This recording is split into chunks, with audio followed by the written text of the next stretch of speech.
how to negotiate a single family off-market property for your next fix and flip deal. Okay, guys, let's just start at the beginnings here, okay?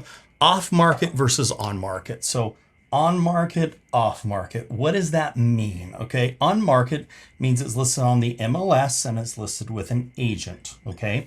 Off-market means it's not listed on the MLS and it's not listed with an agent. So typically what we find is that anything that is listed has high competition, high exposure, goes for a greater amount of money, and has a lower amount of profit. Think about it.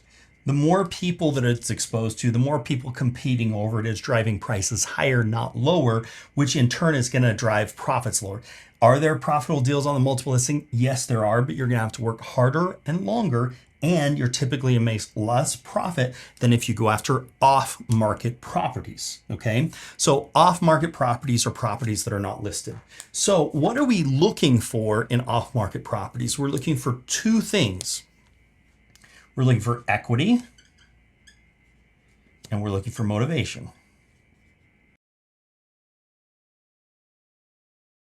We know they have motivation, we know they have equity. Now we have to get in touch with them or talk to them. So there's a few ways of doing this. I can stop by the home and knock, okay? It's one thing that I can do. I can stop by and leave a letter. I can mail a postcard. I can call them, I can text them, and I can email them. So to call, text, or email, I'm going to need to do a skip trace, and there's a fee for skip tracing, fairly inexpensive, less than a quarter to do a skip trace on that. Mailing, I'm going to have the cost of mailing, depending upon what you mail and that type of stuff, but let's just call it $1.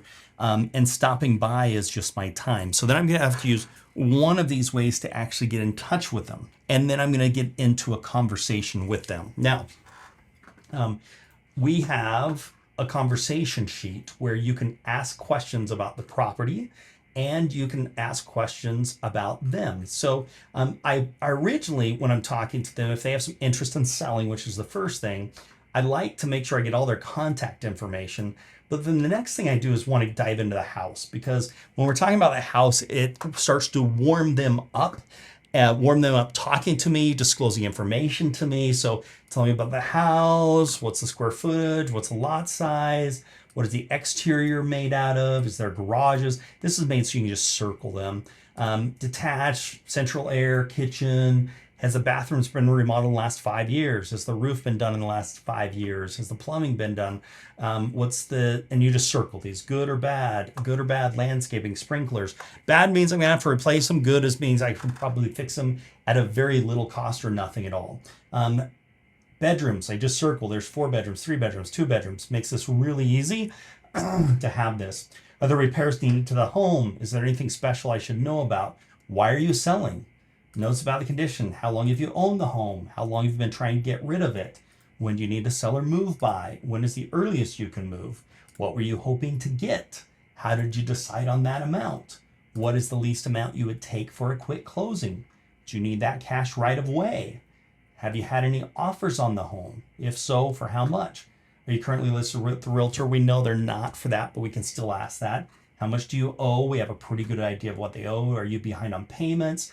This gets into if you're wanting to do some creative financing, so you don't necessarily need that date and time, how'd they hear about us, so we can know. And then we're setting up an appointment to go and see the property, or if we're in person, we're already seeing the property.